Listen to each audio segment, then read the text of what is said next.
30 plus years of service. Combat medals, citations. Only man to shoot down 3 enemy planes in the last 40 years. Yet you can't get a promotion, you won't retire. Despite your best efforts, you refuse to die.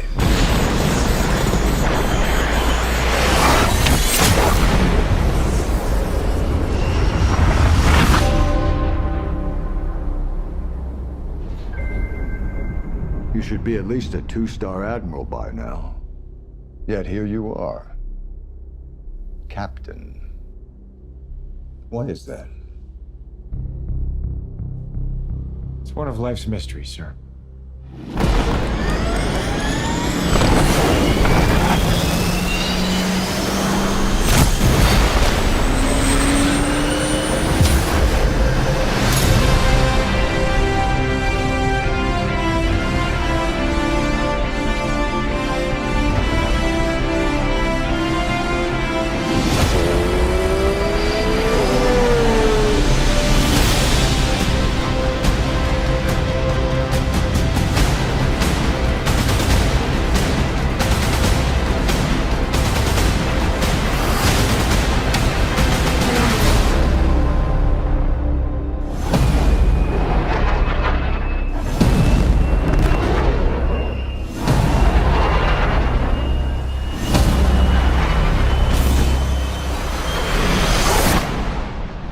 The end is inevitable, Maverick. Your kind is headed for extinction. Maybe so, sir. But not today.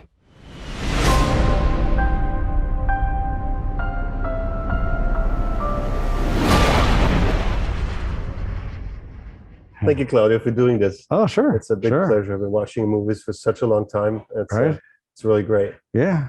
So that was fast shooting, huh? That was a lot of work. It took a lot of time. It took a lot of convincing of getting cameras where we wanted to get them and make this movie feel like a real, that it's connected to, that we really shot it out there in the environment. I mean, there's something you really notice about like that trailer when he comes off the aircraft carrier, you notice that he'll do a drop. Okay. And that drop is, because I've seen people go off aircraft carriers before in movies, but usually it's all smooth, and mainly it's because they're on process or blue screen. Mm-hmm. But you really feel like when you get off that carrier, there's that drop, and it makes it feel tangible, and it gives the actors some energy, which I think is really, I mean, that's the goal. Though I always try to do is try to get it in camera as much as you can. Yeah. In the cameras, you put them into all the airplanes and everything. We had 6 in the F-18s. When we had 2 F-18s, so there's 6 in one, 6 in the other, and then we had ground crews that would go up to the mountains and shoot as well. And while we were shooting some of them, sometimes we'd be on the ground shooting some other scenes. So, and then when they land, we would go and review the shots, and we planned the shots how we wanted to kind of, where the sun was and what runs were perfect for sun. So there's a whole light study of how we wanted to fly and what canyons, and I kind of had to guess the stop a little bit, as we're kind of going, and this would be happening, 10 miles away. And I said, okay, we always told the actors they were going to fly with the sun kind of on your back. It was like 4 to, like between 4 to like 8 o'clock. And that's the way they flew. And we did most of the missions. How do you prep it to find out how the lighting worked with that speed? Well, I saw all the runs that they were doing, and then we'd kind of timed. Morning runs were done in going this direction, and evening runs would be just going the opposite direction. Yeah. Or we'd find another. We'd be scouting other runs that would kind of work, because kind of the actors were on their own. I mean, we couldn't. We do a lot of the work on the ground, and then we send them off and then review. And sometimes if they didn't make everything we wanted, or the run wasn't right, or something wasn't right, whatever it was, we would just review and then we'd send them up again. Yeah. I mean, it's really like action power. Did you get once in an airplane to kind of figure out for yourself what? I did. Funny enough, I became a pilot a little bit before the show. So, and I didn't get into an F-18, but I did get into an L-39, which was the camera ship. and I wanted to really kind of feel what it was like. And I put some cameras. It was kind of similar relationship inside. So I did some bunch of camera tests in there and see what it would look like and what lenses would work. And there were some similar distances. Yeah. And then when I finally got an F18, because I wanted to get it as soon as I can, then I figured out here's where I could put there was very limited places where the cameras can fit. I mean, and it was really about size. And I mean, with the Rialto really kind of helped out that kind of situation in some areas, otherwise, because they had to have a clear path for the ejection seats. So even like if it was a quarter inch off, sometimes we were falling down the lenses a little bit just to kind of, I mean, it was all the tolerances with eighth of an inch. Has anything changed for you being a pilot and being up above level and looking at lights? Is that? It was a bucket list, why not, right? It was great being around all that stuff, I think every movie I do, I kind of have like different rules. I don't think one rule kind of goes from what all of them they were from like buttons to whatever it is. Hey, actually, I'm talking about buttons. Oh, brought this list here. Actually, can play. Oh yeah, just the whole playlist. Anyway. Yeah. So those rules, how do you set them up? That sounds interesting. How do you go about that?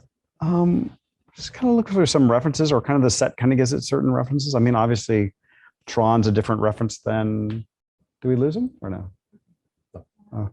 Tron's a different reference than like buttons, and buttons are different, different than Pi, and Oblivion's different than all. It seems like I did a lot of movies with Joe, and it seems like we all kind of repel from what we did to kind of another kind of style of movie. Oblivion's different. I did Only the Brave after Oblivion because we just wanted to kind of change our whole way of shooting. Yeah. And then after we did Only the Brave, then we did Top Gun. And then there's another movie we also did that's I still got to finish a little bit. Spiderhead, that's coming out as well. Cool. So in this process where you go about it, how do you do reference work? Is it like films that you look at or photos? Is there anything special that you go into? Trying to sometimes I'll see some. I mean, for the last movie we did, there was some museums that we saw this interesting hard light that was on these white walls, and it was really kind of striking. About normally we'd say, don't paint the walls white, but for this one, I said, let's not go with that kind of style, and let's go kind of a harder light that would kind of and let people kind of come in and out of it and treat it like a real place, rather than soft lights. I feel like a lot of jobs we kind of want to break the rules a little bit in. I remember when I was doing buttons, Fincher and I were looking at. Everyone was doing the balloon light, soft light, right? And I remember and I was kind of at night we were talking and saying, the moon is pretty hard, So for that, so I wanted to find a kind of a hard light for that. So I mean, I found this old xenon in a box, and it kind of made this kind of piercing quality that I think kind of made the nights kind of have, I don't know, felt more right to me, How do you test lights? I mean, obviously you're looking for something, then you're looking for light, but I'll usually do a test day, I tested them, I put them all out there and figured out what kind of moonlight we want to have. I'll do a lot of tests. Can you talk about that, how the light test looks for you? What do you? Well, we test different materials for the background. For this white light, I tested different hard lights and how that would look. We settle in with a certain type that kind of, and a color palette that would work. For Oblivion, for the projector test, we did a little, I set up a couple projectors and we had a little set. And so that was 2 projectors, and that got expanded out to, 27 projectors. And that was a huge thing. That we had to cover, that was a 500-foot screen that we did for that, by 45 feet tall. Maybe you should explain, because that's actually what we see right here. Oh yeah, so that's all screen right there. Yeah. So that's all. So this basically was a set built in a studio, and you had a screen run all around it. Correct, yeah. And it was front projection, if I read it. It was front projection, yeah, because at the time LED wasn't really great for side angles. If you look at it one way, it's green. If you look at the other way, it's magenta. And I definitely wanted to shoot this in any direction. So it was muslin. And from there, no matter what happened, you could always, you could shoot at it with no color shift. Yeah, yeah. You showed me earlier, I found it so fascinating, 3D models that you make Oh, right. for an Oblivion as well, right? So you made like, went into 3D program to figure everything out. Yeah, right? I mean, this is kind of some of the set you see there. You can see that's the projection, and this is the crew kind of working in there. You can see, I don't know how easy to see out there, but you can see kind of this is 45 feet tall, and it definitely was wrapping the whole set. Mm, mm. What's the process for you when, just in terms of lighting, because you can't get any spill, for example, on the backgrounds? Oh, I had put a lot of cutters in. You can see some of these baffles that would actually stop pollution from one side to the other. The trickiest thing in this one was almost a sunset because it would be really black on one side and then the bright sun would be on the other side, and that would pollute a little bit. So I kind of put baffles in. But it was interesting because I thought with projection we couldn't get away with smoke and rain and all these atmospheres. So I thought I would show all the beams. Yeah. And we just tried it and it just worked.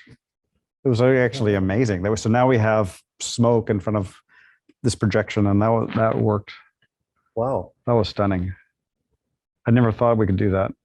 It has to do that the beam was above you and going down? Did you No, see they it? were around the set. I tried to get all the lights above, but what happened is the ceiling couldn't take the weight of all those projectors.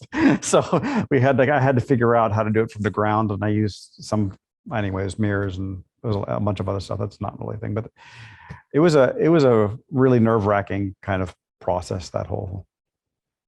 Sounds like, but the result is incredible, obviously. Yeah. Also to stand on set there. Yeah. Do you have a relationship, like when you're looking at these slides and looking at it out in nature to kind of figure out for yourself what looks right, or how is the reference process for the backgrounds that you chose? We did send a crew out to Hawaii, and they shot all the plates, which I wasn't really part of. Okay. But the whole idea is that they had to be above the clouds. So the crew was just running with a 15 K array, whatever it was at the time, and they just try to get above the clouds as much as possible to make it feel like it had this height. So they went there and shot the plates. Then we brought them into the machinery, and then we laid it. Yeah. And then I kind of played around with light a little bit. I didn't have much time because we just finished almost right before the shoot. But from our little test I did, I knew that we can kind of make it work. Yeah. That's incredible. So, because obviously you've done especially with Button, you see a lot of more natural stuff where you're really in the locations and not in a studio set. How was your process from going from natural stuff into the studio? Was it like just from job to job that you kind of just learned what was necessary, or was it like commercials in between, or how was the? Well, yeah, I spent a lot with commercials, and I was a gaffer, right? Yeah. So, and I've been around, big sets, and it's all about scaling anyway, from low budget to medium. It's just, it's a 20 by or it's 100 by. It's all about scaling and what you need to kind of to get the job, to get the feeling right, and I kind of have a feeling about how much sky I need to make it feel real. And, people say, can you just put a 20 by up? It's only, that's all your lighting. I go, that's not big enough. There's a whole skin and refractions and what it sees. Yeah. And, that's all really important about like people's skin and how that reacts with light. How much is makeup taking down? If sometimes with, you're getting just like synthetic, blue screens and green screens, there's a whole thing about sheens and taking that down. And I just love people's shines, and sometimes I worry that it goes away. So I love in a real environment, and I really connects to the people when you see them silhouette, and you see like just the quality of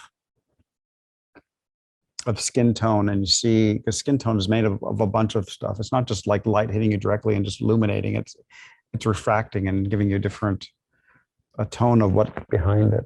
So especially in a silhouette situation, and for Oblivion, it's like, I think if it was blue screen, I might light different. Just like I say, I got to put more light on the face. You may not trust that it could be a pure silhouette in some ways. So I think I make different choices if I see it live.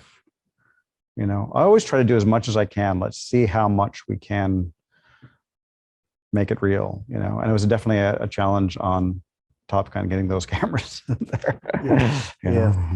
How was it making the transition from a gaffer to cinematographer, right? Because at one end you're working for incredible DPs, right? And then to find your own style and lighting, right? To figure out where you want to go and where your visual signatures? I mean, I worked with, some, the DPs I've worked with, they were so helpful to my career. Jeff Cronenworth and Harris Savitas, Danny Mandel, Derek Wolski, they were all super helpful to my career, and they were all super supportive and helping me kind of go on. And in the beginning of my career, being a little bit nervous about, I felt like I was I was doing kind of what they would do in a way, but not really. I would never be Harris, or I would never be Derek, but I was kind of not myself for a little bit, and until I kind of relaxed after a couple of years, and then kind of find what I really like. And I find that I like to kind of shift a little bit towards the kind of the movie. Can you go more into detail about that? Because I think what does that shift mean for you? I totally understand we have references, right? Well, sometimes you want to, sometimes the moon is soft, sometimes the moon is hard. It just changes like how you work. Sometimes, you don't want white walls. You say like, no, I don't, we can't have white walls. We've got to be gray or a different tone. This will never work. And so now on the last movie, we had white walls, and it was kind of this beautiful white that I really loved. So it's just those kind of rules that are kind of right for the one job may not be right for the next job. For example, the white wall, sorry to interrupt, but for especially people who are just starting out right now and Right. they go through these rules, right, and try to understand. Right. Can you share what you learned from the white walls of actually working with Well, them? just to kind of see, like, I just don't like things clipping or going overexposed. A lot of people get worried about that, and sometimes it's nice to let it kind of go, let it go overexposed, or let it do its own thing. There's so many beautiful movies that we know from the very past where windows are just blown out and glowing in a I don't know, a cinematic version. So I feel like every movie has a little bit of a different feeling. Like, for instance, like Only the Brave, they were, working out in this extreme hot environment. So I actually did want to shoot at high noon and kind of all these higher things to make it feel like this is a really hard thing to do, to make it, they're sweating, but it doesn't look great when actors are working really hard at a beautiful sunset. That doesn't feel right. That's not story driven. And even on Pi, I kind of gravitated to this, that one scene may be lit differently. There was one scene on Pi that I lit the talent when he was blistering. It was just an 18K, just straight overhead, just like brutal, like not kind. But then the scene, what cuts right after that, or comes later on that, is the beautiful like golden shot, which are, but it's interesting because you were in this kind of brutal like sunlit, and then you came to this gold thing. I think those are kind of nice contrasts to have as far as storytelling. You think that's something, I'm thinking especially about the audience to hold on to, because exactly what you're saying, it's not that what's the beautiful light. Mm-hmm. And, I understand it's scary sometimes to do something that doesn't feel, it feels within the visual reference that everybody likes.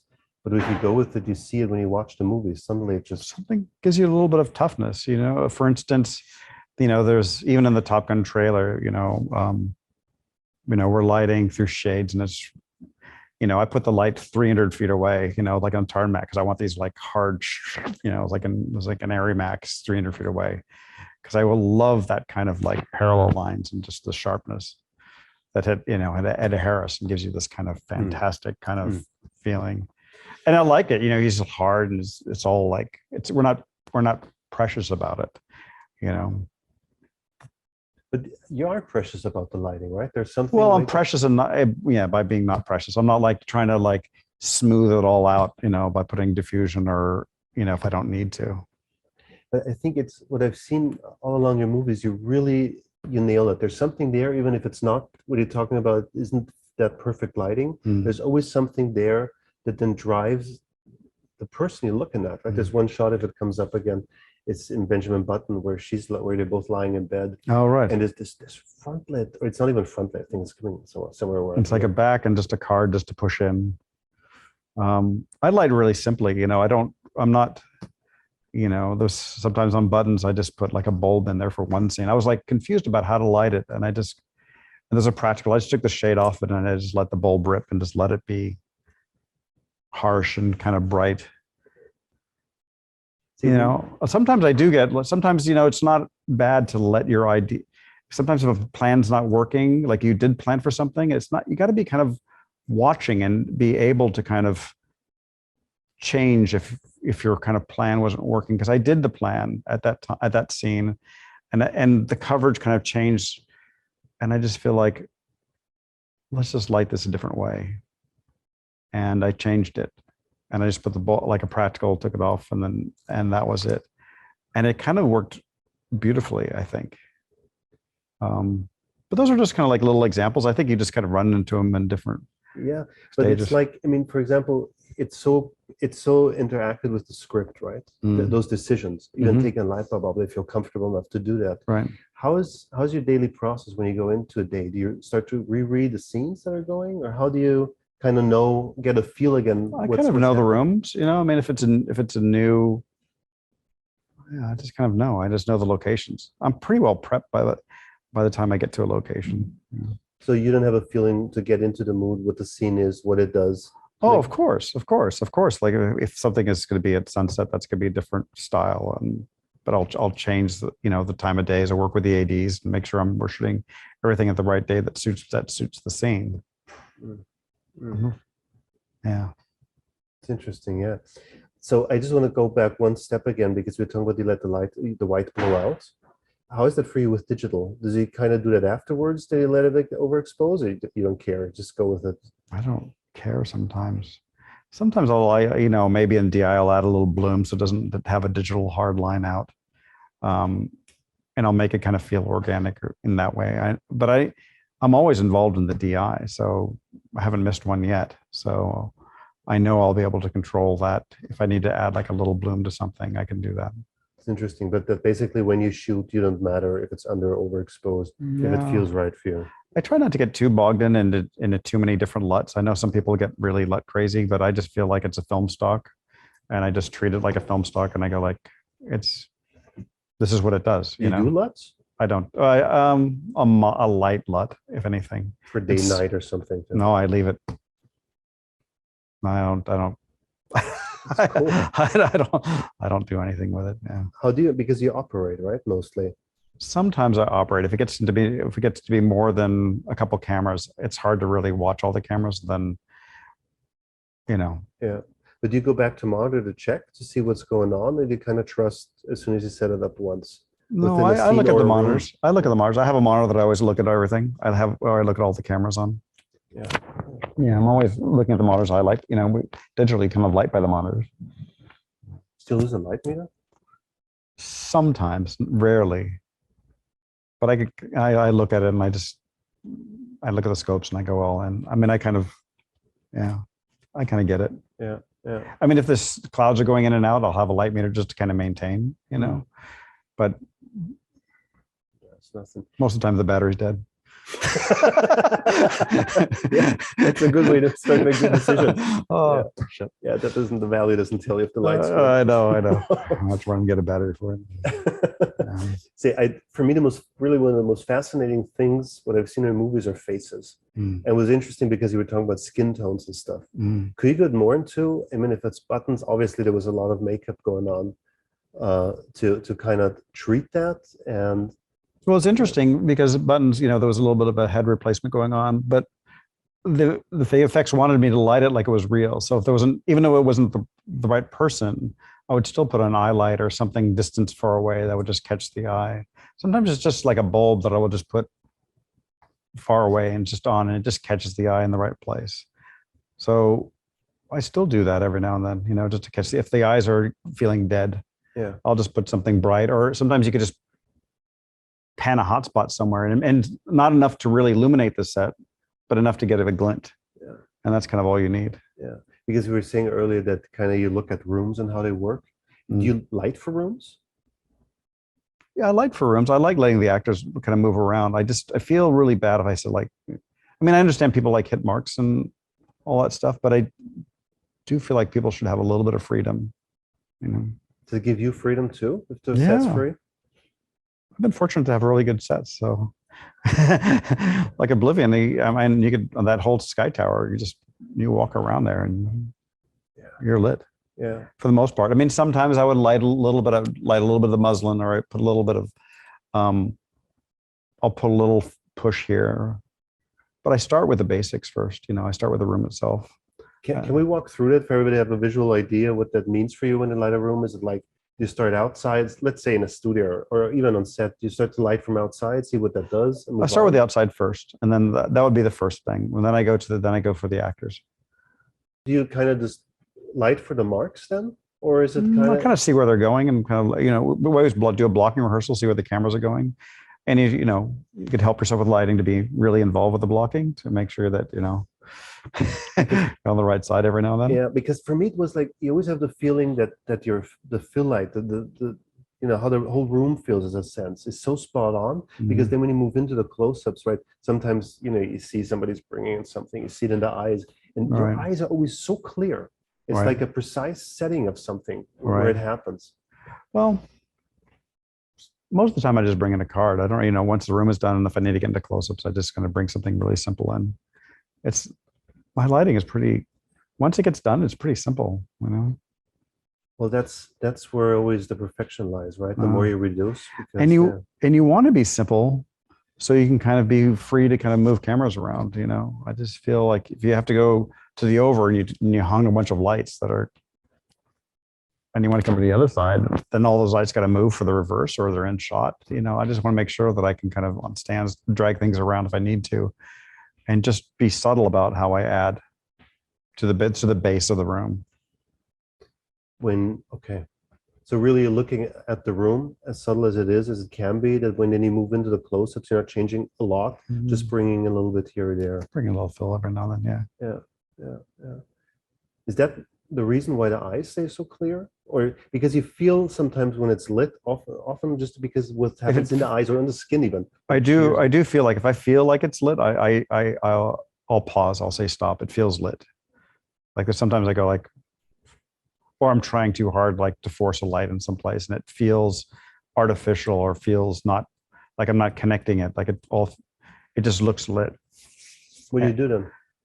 I just kind of give me 10 or something like that, and I'll just fix it.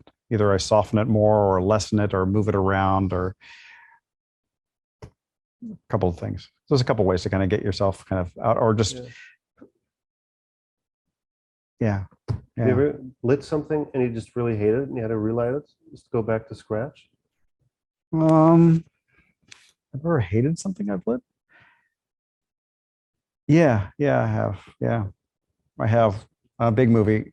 Thank God we redid it, the scene, and I changed my thought process. I was going a lot from up high, and I realized that it's kind of nicer. I could be a little bit more local with it than I was, and I kind of treated up high as more of a general. The room kind of changed in the scene from being a lot of people in it to not so many people in it. So I thought I had to be more general with a big top light. But I kind of preferred that I was kind of coming in with a little bit more of a side light and letting people kind of go more. So I made that mistake. I mean, it goes. Luckily, I was able to redo it. Yeah. But I think the most interesting thing about it is when the decision is like, you see, okay, I don't like this, and what do you change? Right. And where do you look at the lighting? Did you have a feeling you don't like it? Because often it just didn't. It was an intimate scene, and it just didn't feel intimate. The lighting felt general, and I felt like I really need to kind of tune into more of an intimate lighting style than a general everything lighting style. That's what changed. And as far as the scene structure, it became more intimate, and that's for me. That's it's a little bit more intimate lighting. It's just you're bringing in things a little bit more and letting things kind of go to the darkness and not. Yeah, it's just a different thing for me. And it was way better. But it's like really connected with what's happening in the scene, right? So you really always reference. Yeah, no, it just changed the scene, and I think I was kind of, and then I had to ask the question too: are we using anything from the previous scene? Otherwise, then I would have to kind of match it, right? And they said, no, we're dumping everything. I said, okay, great. Thank you. Lucky one, yeah. Yeah, Yeah. Do you remember when you first got really interested in lighting, where you had the feeling that it's actually a paintbrush that's for you? You know, I started out through the ranks. I was an electrician, best boy, gaffer, and then what I am now. And I was pretty happy in all those positions. You know, I loved being an electrician, and I always was admiring all the people that I worked for. I never really thought I could ever have their job, really, or I mean, Harrison, Derek, and Jeff and Danny Mandel are both amazing DPs. I never thought I could do their job ever, really. So, and then I kind of started out, and then I got kind of excited about it. And I guess I'm holding my own.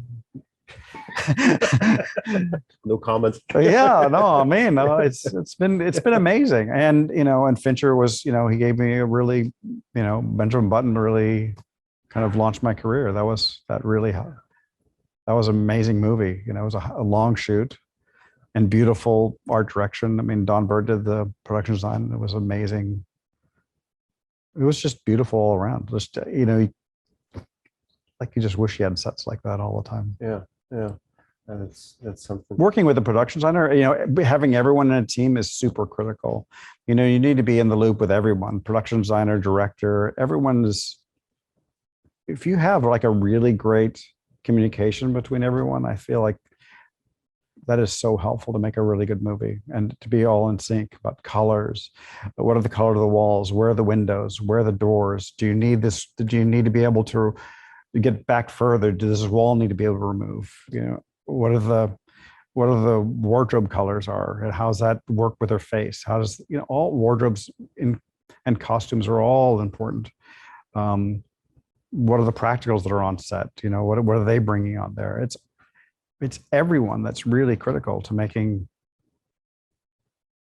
I think, a beautiful movie. And Buttons had that, and Oblivion, the production design was stellar on that thing. These when you were in the set, you go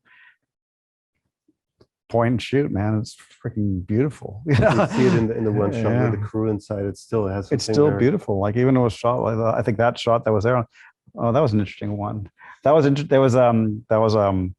Life of Pi, where my lighting order was 120,000 candles. 120,000 candles. Yeah. I mean, the light must be amazing. Oh, it was amazing. It was really, and there was a little mistake I did too. I had the gaffer. I wasn't sure it was going to work. So in the background, I was adding some lights. And truth of the matter, as we were shooting, I was turning them off, and it just got better and better and better. It's looking a lot better and better. The more I turned off, the better it got. I always feel like, in general, that's kind of the case. The more you turn off, like that's just candles. Those are practicals and shot. Looks great. There's not a fake light in there. This is those. There's no faux light. That's a faux light. And imitating fire is anyway almost impossible to get that. I love it. You get a candle. There's a shot on Oblivion. There's a candle, and there was all glass. There's nowhere to put like a fake light coming into emanating. So I lit that whole scene from a candle, and then the production designer came with. And I said, okay, I'm okay with the candle as long as they're close together on the table. And he says, no, they're not close. I said, really, how far away are they? I says, 6 feet? The candle's got to, So I started stressing about that. But it worked. I pushed the camera a little bit, and we got it. It was really just one candle in the middle of the table. And they're about a little bit further than us. So there's a candle light right here. And that's all I lit to light them. Wow. Okay. Because I tried to put a fake light somewhere, but there was glass everywhere. We wanted to be all in camera, and it started looking fake again, and I started hating it. And so sometimes I find the best thing is to not do the faux light. Let the light be the light. Some people do the faux light really well. Maybe I'm not that good at it. I just like, it just looks so great. I mean, I think it's in one of the stills in here. I think it's, if I had to go through, I think it'd be, let's see, where is it? I think I had it in here just to talk about it correctly if we haven't. Is it skinned there? I think it's in here. Sorry. Okay, maybe I'm up there. There. I mean, this is not from the camera. This is from stills. But that candle, there was all this glass around here. There was no place to arm or put something in. So that candle's really doing all the homework, and it looks great. If you guys can see it good enough, you can watch the movie, which is anyway better in the whole. And Yeah, it's a little bit better quality than what's on that right now. I mean, was it like in post you brought up to the faces? No, I did it. And then I was trying to get like thicker wicks, and then he says, no, there was like one more thing that kind of drove me crazy. He says, no, it's just a single wick. It's this really architectural candle. And I go, oh man, you're killing me. Okay, so it wasn't a double wick. No, it wasn't a double wick. It was a single wick. So I tried to make it as bright as I can any way I could. And I just kind of went for it. I can't remember when the year the movie was shot, but we were having issues with flickering of the one flame in the faces, because remember the early times of the digital was like the candle flickering was just going really insane on the digital. Every now and then the wind would kind of take it and gave it a little bit of flicker, but I didn't actually mind it. But I mean, it was pretty, I don't know. It worked great. It works really great, yeah. And you didn't have to bring down the background. I did. Okay. I brought the background. I really brought the whole set way dark. And I almost thought I didn't go dark enough. Like I was just like, I was having the guy on the projectors just like crank him down as far as he can go. I could have gone a little bit, maybe I could have gone a little bit more.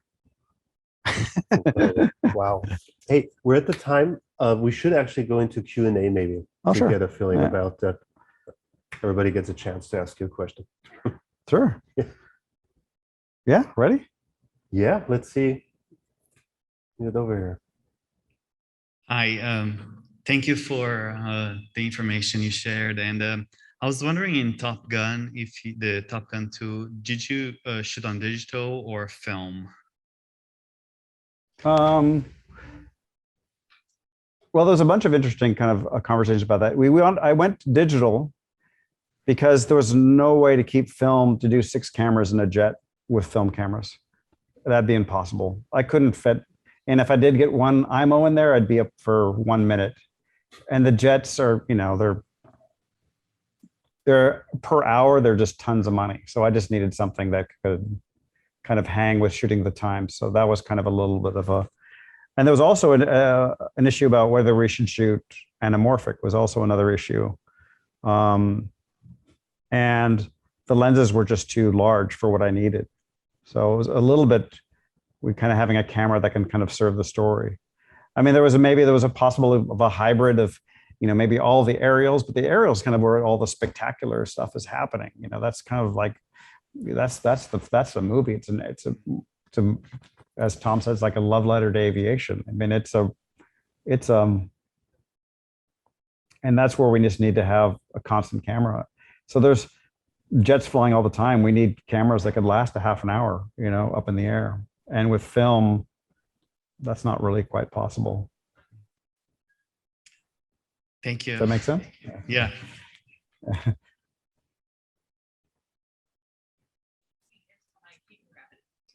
Okay.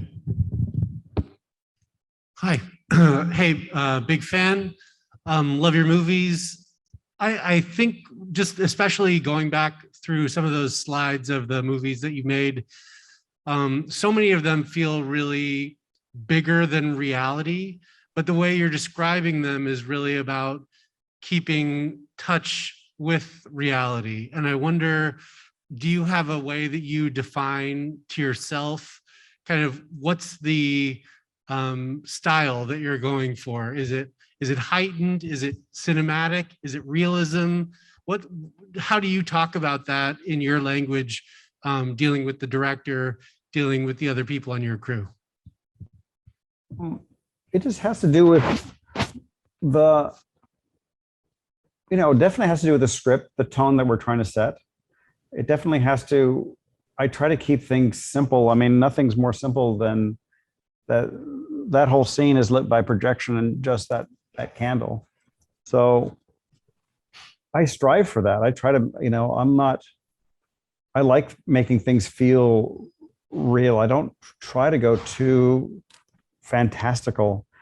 if I start feeling that it feels fantastical, I have to kind of back up. So I think it's a little bit about also restrain, just to kind of make sure that you're kind of keeping, with the story and the tone of the movie. And for me, it's always about, if it looks fake, I'm not. We're gonna try to fix that. Does that make sense? I mean, I don't know what the style is. I try to have a different style on a lot of different movies. Every movie kind of requires a different kind of set of rules that you may make for it. Fincher did Mank with a whole new set of rules that he never went through. And he shot that whole thing at, I think, at T11, T16, for most parts of it. And I think that's definitely a style. And that does suit that movie. Hi, thank you so much for this amazing presentation. You have an incredible aesthetic with respect to your cinema, and it's something I really look up to. My question is that for a student-run production where you have a limited budget, how do you manage to maintain that aesthetic, and how do you manage to stick as close to that vision when you have very limited equipment? And also, do you ever overlook the post-production? How much leeway do you leave when you're lighting your sets with respect to post? I do spend a lot of time in the DI. For Life of Pi, I was in the DI for over 2 months. It was a very long process. And that was a lot of bringing visual effects and making sure it's matching the lighting. So I'm very much involved with that. As far as, there was one movie, I was a gaffer on one movie. We called them budget busters, and all they were was just a bulb and it cost like $2, and we just hung those everywhere. And that was for Fight Club. And that was the main light. So it doesn't have to be expensive to be good lighting. You know what I mean? So that was just a 60-watt light bulb for most of it, and just clipped on the wall. And I loved how easy they were. They just kind of clipped everywhere. And it was just, so we just had it on Fight Club. We had, I don't know, 12 budget busters that we just kind of like put it all around. If that makes any sense. Thank you so much. Hello, thank you for your time on all this. So, Sure. I'm working on a project, and it's I'm dealing with metadata. So I was thinking what your process, or if you use lenses like CP3s for those type of rear projection shots, like if you're, I don't know if you use Unreal Engine or not for backgrounds, but if do you use lenses like extended data lenses like Zeiss or Cook lenses? I've not. We do give metadata, and we usually give, the VFX guys wants heights and distance from the ground, but I haven't really done any Unreal Engine stuff yet. We had one of our sets a long time ago to run through. It was on Unreal to kind of see how we felt about the space, but I haven't done a volume yet. I've seen them, but I haven't been a part of it. And I know that you have to track all that lens data in there too, but I haven't done that.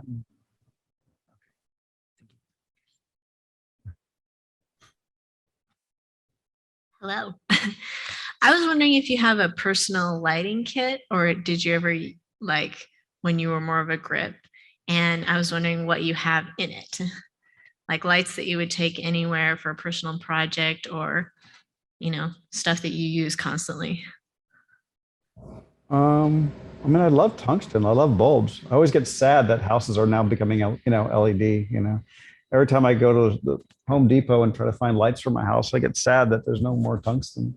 So I do love bulbs. I do. I mean, those are kind of like a personal kit. But I was always gaffing. I think I got dropped in pretty in the deep. So I think I never had like a little kit in a way. I do my daughter's music videos. I have like a little kit, little bounce card, but I love things natural. So it's mostly just a bounce card too. And natural light as much as I can use. So those are the only times I really have my little kit. I have a couple little C-stands in my house, and it's my little kit. Does that make sense? I mean, I don't know. Hi. So you have a pretty extensive music video background. How much influence would you say that has over your film career? I started back in '85 doing music videos. And, back then you could do a lot of playing, and I don't know if people play as much anymore. I mean, I just do my music videos with my daughter. I mean, that's where I kind of make music videos. I haven't done one in quite a long time, but I do feel like they're a great place to kind of experiment and play around with different lights and different. Hello? What was that? Oh. Do you think that you playing in music videos is the reason why?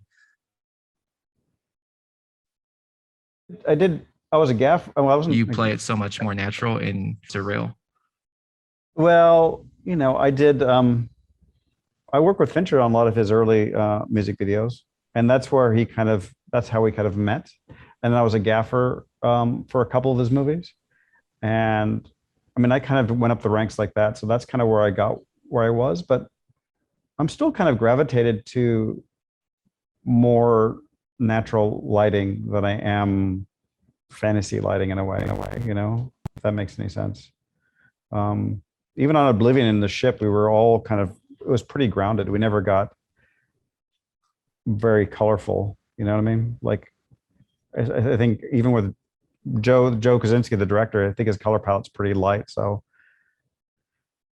I don't know. I mean, I think if I was going to do another video, if I was going to do another music video, I'd keep it kind of real as much as I can. Keep it.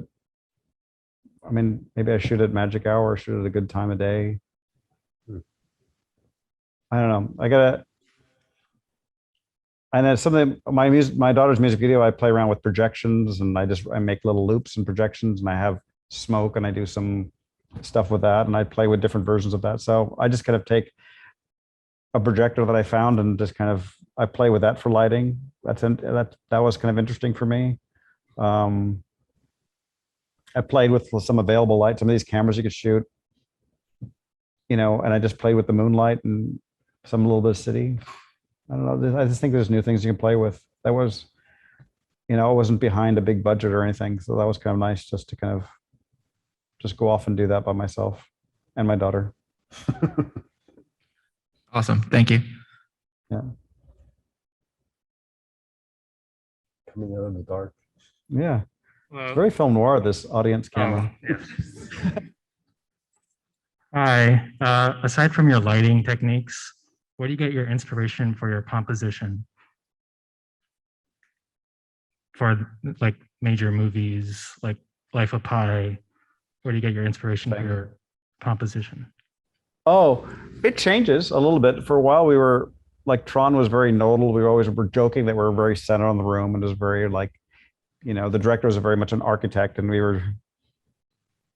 had, I think one day we had a shirt that says nodal on it, so I thought that was kind of like our style for a while.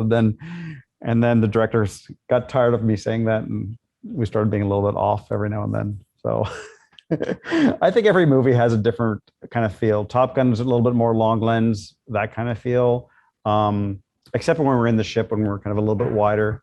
I think some of the other lenses, I think Oblivion was a little bit more wider, closer. There's a different kind of feeling you get from a lens that's wide and close than you do from long and telegraph. They kind of are two different stories in a way. I feel like it's really personal. Like, you imagine like The Revenant, right? It's very close on a wide angle. You really feel like you're really near the actor. It's a different feeling than being on a 50 mil. So I feel like you got to kind of figure out what the lens needs to tell you, and then how people kind of fit in that.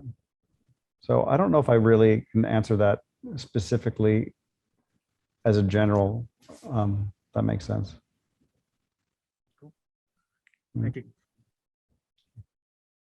Thanks. Hey, so we're going to be wrapping it up, I'm hearing. Okay. We're done. Thank you so much, Claudio. Sure. It's been a pleasure.